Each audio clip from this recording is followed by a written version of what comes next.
Hello, you wonderful people, and welcome to another episode of Not Too Comic Book. This being a show where we talk about TV shows that are adaptations of comic books. For today's episode, I'm going to talk about the latest episode of The Walking Dead. A lot of really interesting things went down in this episode, so let's break it down. So immediately picking up in the aftermath of last episode, luckily, the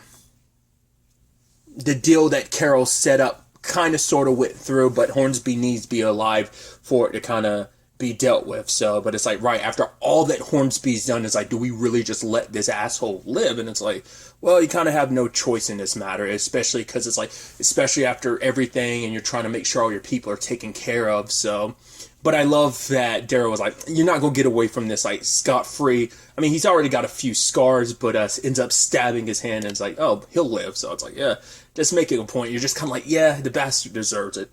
So, but yeah, everything gets thrown at Hornsby's feet, and the conversation then becomes like, so what do we do? It's like, well, we'll leave the Commonwealth and we'll all get the supplies we need and be okay. But it's like, right, this is the new deal, but we need to talk with every respective group, because Negan's group is like, yo, these people killed a lot of our people, so are we just going to really let them get away with it? Hornsby get away with it, all the death and destruction that he caused. So that's a conversation everyone's going to have, but it is that thing of like, right, we just want to take care of the people we care about. The Commonwealth's problem's the Commonwealth's problem. Like, we went to them for help. You know, we went to them when we were desperate. So, you know, it's just, let's kind of go do our thing. It's just like, everyone just kind of agrees for now. But even Maggie was like, right, we have to make this decision together, because she's like, I don't want to go this alone anymore. So everyone kind of accepts the deal as is.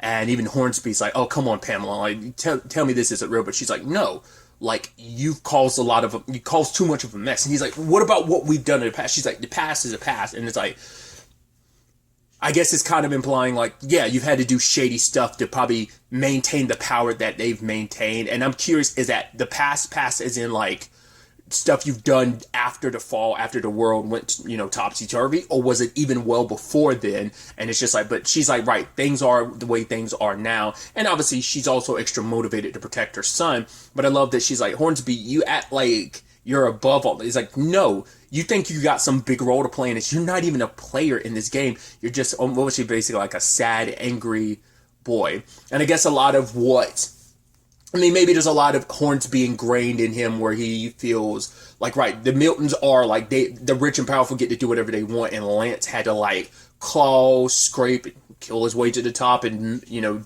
always did what he had to do for the Miltons. And it's like, what do I have to show for it? I mean, to be fair, you've been forming your own little thing on the side, and that's so I'm like, you were going to overthrow Pamela at some point in time, or was it just like, oh, I'm doing the necessary? Because she's like, you basically see the world as kind of like this terrible thing where she's kind of got rose-tinted glasses of like, oh, the beauty of, but it's like, I think it's supposed to imply like Pamela's been so up her own ass, she's been smelling her own shit for so long, that she's like, oh yeah, like the way she wants the world to be perceived by others, she wants others to perceive it that way too.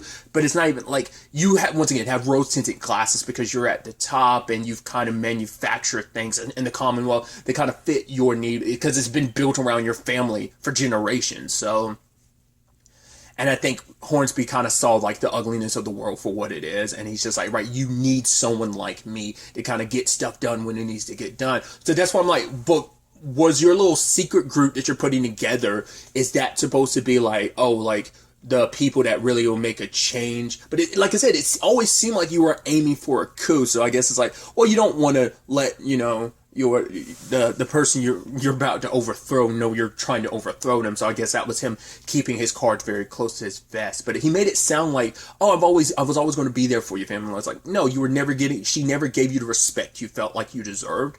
And that's the thing, like, he is kind of like, him and Sebastian are in that same vein, but maybe he feels entitled to another reason, because like, right, I deserve all this. I deserve to lead because I'm the one kind of doing everything regardless. You're only where you are because of your family name. Same thing for that spoiled brat of a son. It's like, he's just as entitled as Sebastian too, but maybe, I don't know. That's how I saw that, but he's like, right, you're going to like need me, because he's like, basically the relationships that the Commonwealth has, he's like, if I die, they go up in smoke. So it's like, probably couldn't. I don't know if they were planning on ever executing him. It was probably always going to be a thing of he was going to be in prison, but that was probably extra motivation just to keep him alive, because it's like, right, he will be useful to some extent, but it is the thing of like the moment Daryl wasn't able to kill him, I'm like, you're all going to regret not killing that slimy bastard when you have the chance. He is like a damn cockroach. He will come back to like be.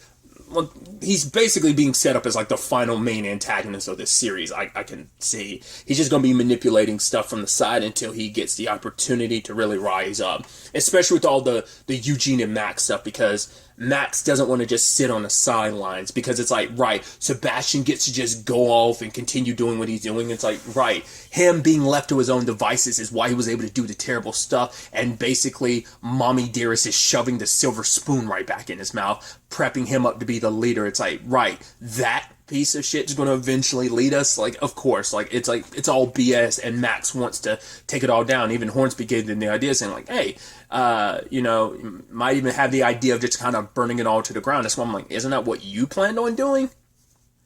So he already had his own stuff set in motion, because even while he's locked up, I was like, well, he has plenty of people on the outside, but no one's really concerned about that. I guess they figured there wasn't much they could do, and it's like, well, so a little chaos, and then like either come through and be, oh, I'm here to help you. Like when Pamela's in a desperate situation, she'll turn to even Hornsby, because he's necessary, and he's the one she's always been able to lean on and needed to go to, and he's going to prove himself useful again, and that's going to be her undoing.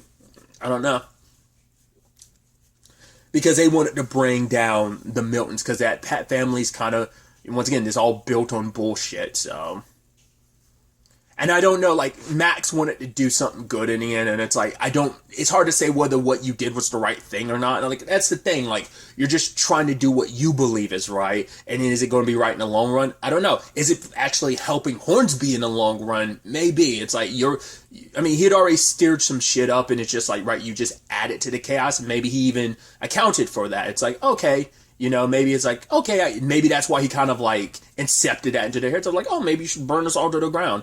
Like, it's like, oh yeah, I want you and that girlfriend of yours, Eugene's, to be safe, because it's like, yeah, I don't want you guys to end up in a cell just like me. He's too calm and collected, because he knows like he's already set stuff in motion, contingency plans upon probably contingency plans. So he probably like knew like, all right, I got that into motion, but it's like, oh, let me use these two to kind of steer the pot even more, and it's just going to escalate things even more. Once again, I still believe that the whole reason why the Walkers were able to get so close to town last episode, the lockdown and everything, I still do believe that had to be Pamela. That has to be a reveal, because we still have not circled back to that. And it's like, well, we know these Walkers were 100% Hornsby's team, and like, I don't think they're responsible for that. He wasn't even in town for stuff to kind of go down like that. He was too busy trying to like take it, like try and get a stranglehold on Daryl and them. So trying to round up the kids and use them as leverage. So that's why I feel like it has to be a Pamela thing. So even more so that this was all built on BS, but we'll have to wait and see. That I was so strongly sure about that, and this episode didn't really tackle that, but I feel like with the whole trying to expose the Miltons and stuff, like that will eventually come up, so. But it is this interesting situation that everyone finds themselves in. Obviously, the groups are breaking up a little bit. Aaron leads a team, I think it's Elijah and Lydia, which is interesting timing. I'm behind on Tales of the Walking Dead, but I'm making my way through it, and I just watched episode 3 like yesterday at the time of recording, so I'm going to say, might have even been Friday, I don't remember when I watched it. And if you don't know, that's spoilers, it's an episode about Alpha. So I was like, oh, that's interesting timing, and I mean, of course, like, it's going to happen, of course, like, Lydia's going to be popping up in this, but it's just like, and especially because there's something between Elijah and Lydia, and Lydia's apologizing to Carol, being like, I haven't forgotten Henry, because it's like, right, Henry was like, probably like the first, like, there was something there. But she's like, I haven't forgotten Henry. She's like, no, like, don't you ever, like, apologize. I know you haven't. You find happiness wherever you can, and you never apologize for it, so. And even, And I do love those dynamics, and it's like those are dynamics you never probably would have ever thought you would get would be the Carol and Lydia thing, and even like the Daryl and Lydia thing. I like that dynamic between all of them. So he's like, oh, I never thanked you for saving saving her. I don't know whether that was in reference to Carol or whether that's in reference to. It might have been in reference to Judith. Like, after everything went, like, when the storm happened, wasn't that, part 2 that happened? Part 2 of this season that happened, or was that part 1? I don't remember. I think it might have been the end of part 1 and the beginning of, like, part 2. Anyway, it could have been applicable to both, but I think she did help save Judith, I think. Either way, but it's like, oh, I never thanked you for saving me. So I thought, I don't know, I just thought that was kind of beautiful. Like, obviously, like, closing these loops and connections and stuff between the characters. I even loved Daryl handing Judith Rick's gun, and she's like, I don't want it. Because she's like, yeah, my mom wanted to one day put up her sword. Like, she's like, yeah, we'd never be fully safe, but it is this cycle. As long as we keep these weapons ready, as long as we're always, like, ready for the next fight, like, this cycle will repeat over and over and over again. And it does seem like, once again, having not even seen the full, like, trailer for this season, and with the Judith voiceovers, it does seem like, I feel like I am in the right ballpark. I haven't read anything. I've skimmed some stuff on the internet where it's like, oh, something about a time skip happening, and then something like, okay, so they are setting, like, Judith up to kind of play that Carl-esque role from the comics. Like, she's filling more of that void of her brother. But the fact is that she doesn't want to take her dad's gun, and he's like, well, Daryl's like, I'll hold on to it for now.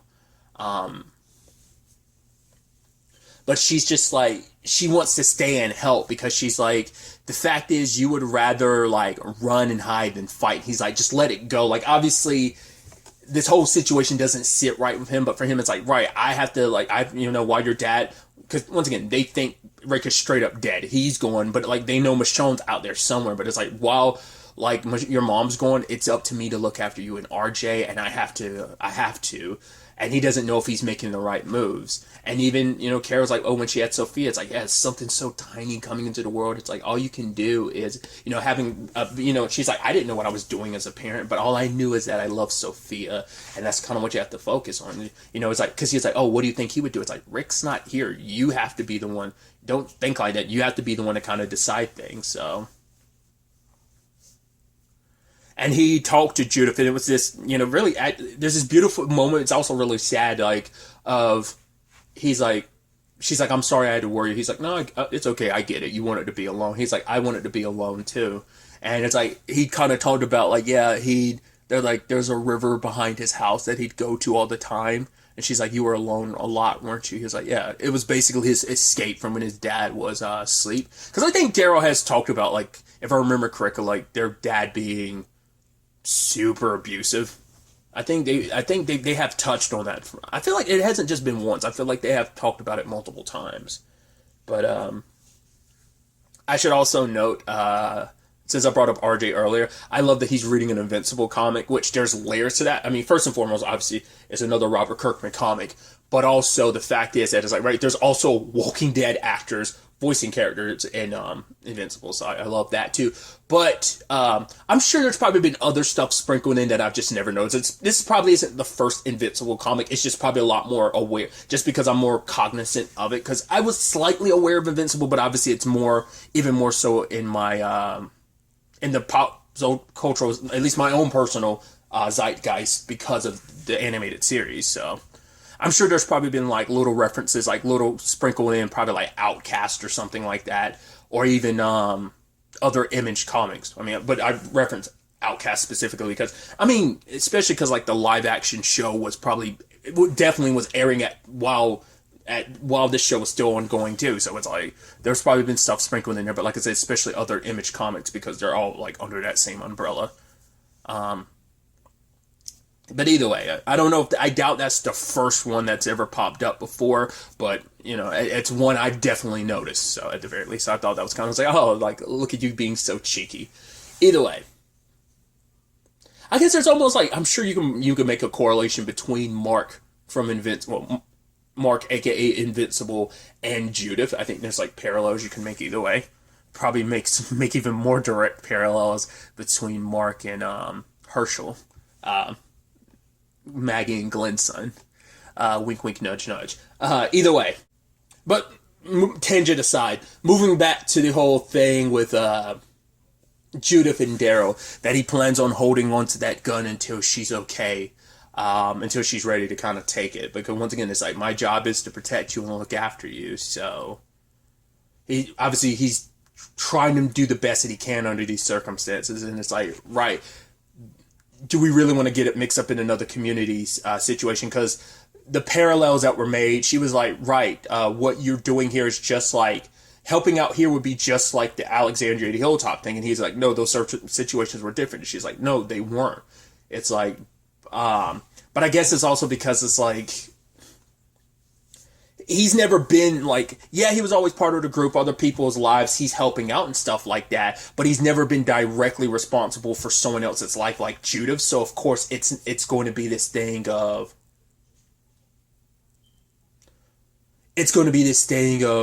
how do I do all this? You know, that it's kind of, that's all kind of gotten, even more responsibilities kind of gotten thrust upon him. So he's trying to like do what he can, you know.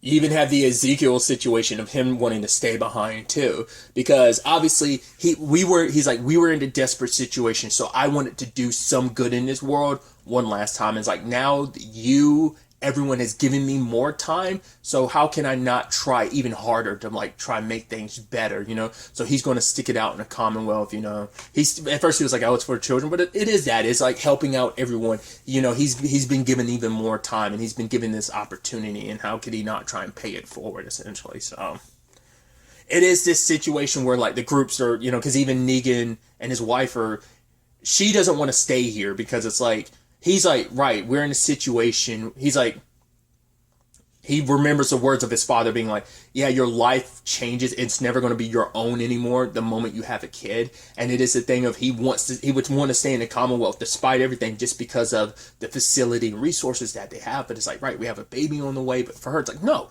these people, like, all I can do is think of like all the people we lost because of this place. So it's like, we can't like stay here. We owe it to those who are gone. We owe it to our people. Like, we'll make it because it's us. We'll all stick it out together, but we cannot be in this place. So everyone's in this complicated spot. There's even I like that scene with Gabriel and Rosita, where even and there's layers to this conversation where Gabriel's like, I never thought I'd be here again. I'd never be with him again, referencing God. And it was like, I think on multiple levels, because thinking about where Gabriel was at the beginning and just where he was, how, you know, his circumstances when he was first introduced to Rick and them, and to be where he is now. And not even just that, let's not forget like the bonus episode and just like how he's lost so much and lost his way because of just so much over the course of this series, to be where we are now. Like, I can understand like him having lost his way, and just to know that he's been here. But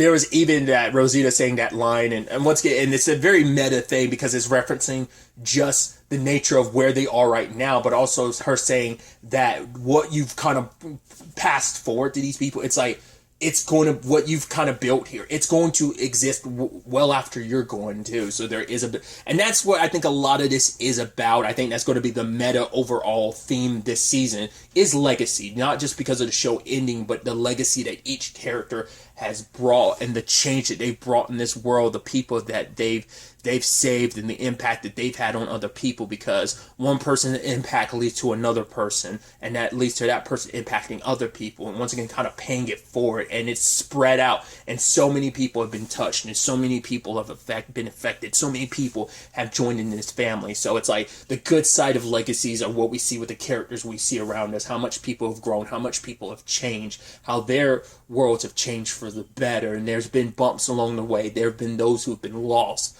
but it's about them still never being completely gone, them still being with us as we push forward. And then you kind of have like the more terrible side of legacies, where you have like the whole Milton situation, so, which we had Max recording.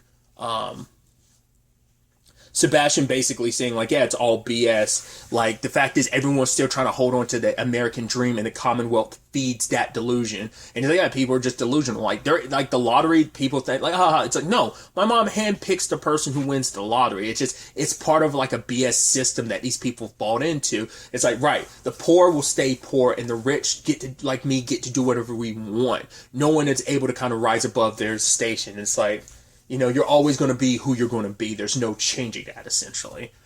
So it's just, the game has always been rigged from the beginning. It's just people have been so desperate to hold on to something that seemed like the old world that they've kind of bought into a system that is just the same as it was before. That was the problem. It's like, right, you kind of, a system that no longer existed because the state of this world, you kind of bought into one that's exactly like it, where the rich and powerful get to do whatever they want, and you're just kind of trapped in their system. So I just thought that was just kind of interesting. And obviously, Max and Eugene picked the perfect time to play it. Because I kept being like, okay, so when do those... Because I was like, right. Because the moment I saw, like, I was like... Because I thought first when Hornsby's people killed them, I was like, why? I was like, oh, you're going to take the row places or something? And then I saw like, oh, they're all dead. They're not... There's no headshots there. It's like, oh, okay. You want them to come back as walkers. And I was like, oh, I'm surprised that hasn't come up yet. And it wasn't until like...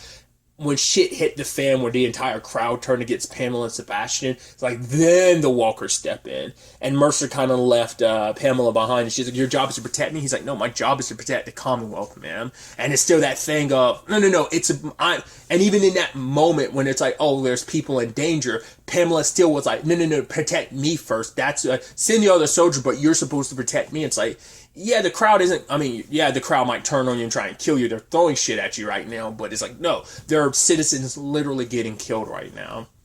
And I even love Darrow giving Judith the gun and her helping out. It's like, right, we got to help out these people the best way we can. Very much circling back, just like she was bringing up before, like the Hilltop, like the Alexandria situation. And then like... Sebastian chasing, despite everything going on, he's so consumed by his rage, he's trying to get Max because he knows, obviously she's the one that recorded him, and it's like, yeah, trying to get revenge, and he tried to push her into a walker. Luckily, Eugene was there to help, but ended up pushing the walker onto him, and he's desperately screaming like, help, and it's like, I think a lot, I was like, oh, no one's helping him. I thought like Eugene would have done, but it's like, no, if given an opportunity, if you survive this, you will come after Max. So it's like, no, I'm not about to let that happen. So it's like, we got to get out of here because shit's about to hit the fan. But like, once again, there's crowds of people nearby, man. Oh my God, should we help him? It's like, no, he's a piece of shit. Like, no, we're not going to help him. And just everyone's watching. I was like, oh, it's going to happen. I thought maybe someone would save him. I figured it'd be like Daryl and them, but like, sadly, Judith didn't get to him in time, and she's kind of, it's like, damn, it sucks. But it's also like, you're kind of like not too heartbroken about it, because you're like, Sebastian's an asshole, but the problem is, the ripple effect that's going to have. And I think the tiny bit you catch in the preview seems like it might kind of hint of Pamela might be on a warpath, because regardless of his fuck-ups, that was still her son. And it's like, that's all she had left, like, and, she's going to turn desperate and angry, and that's probably going to make her turn to Hornsby, and she's going to probably be on a hell path, especially for Max, because Max set a lot of stuff in motion, and it's like, yeah. I mean, to be fair, you're in a position, too, where, like, all that happened, and the people aren't too happy with you, so, when it rains, it pours, right? So, that's going to be a shitstorm she's going to have to deal with, so that's definitely going to be interesting to see where that all goes. But I do love that as he's laying there dead, once again, he deserved it after all that he's done, He was an asshole, and he didn't seem like he was going to change either. He was still going to just be a spoiled asshole. He's just going to be a spoiled asshole with even more power, So it's like, right, we can't let things keep going. That was also like Max's point, that she's like, she blames herself because she's like, I was so complacent because I saw the evil of kind of like the bad of what the Miltons were all about, but she was like, I was so desperate believing that, well, if I go along with it, there's so much good that could happen. There could be so much change, but things haven't changed for the better. It's just things have gotten uglier, and now it is a thing of things do need to change for the better, and she wanted to be part of that better change, so. But yeah, it's definitely going to be interesting to see how this all plays out, what Daryl and the others are going to do, because I think they are going to stick around to help. It's like, right, we are here, we have the power to kind of make a change. We have the power to make things better. Once again, just I don't know how this impacts the deal going forward too. Whether Pamela's going to back out of it now. It's like, right, this was all, the deal was made on the, it was all for the purpose of protecting her son. That's no longer a thing anymore now. So question is, what happens going forward? We'll ultimately have to wait and see. But really, that's all I want to talk about. Till the next time we meet, be happy, be safe, live life to the fullest, and enjoy it. Good day and goodbye.